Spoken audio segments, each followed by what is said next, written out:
ମଣିଷ ଏତେ ଅହଙ୍କାର ଓ ଗର୍ବ କାହିଁକି? ଥରେ ଜଣେ ସାଧୁ ଶ୍ମଶାନରେ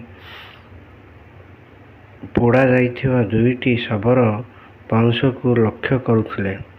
ସେ ସମୟରେ ଜଣେ ବ୍ୟକ୍ତି ପଚାରିଲେ, ବାବା, ଏମିତି ଏକ ଧ୍ୟାନରେ ଆପଣ ପାଉଁଶକୁ କାହିଁକି ଲକ୍ଷ୍ୟ କରୁଛନ୍ତି?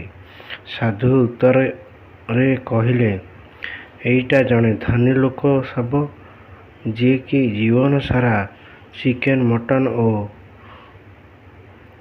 ଓ କାଜୁ ବାଦାମ ଖାଉଥାଏ।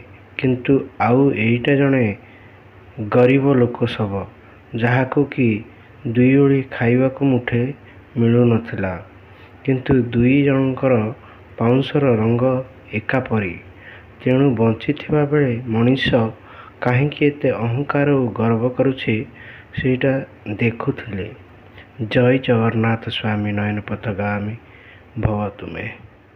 बाट चालू चालू सरीगला केबे पारिलिनी टिके जानी कहबाकू थिला केते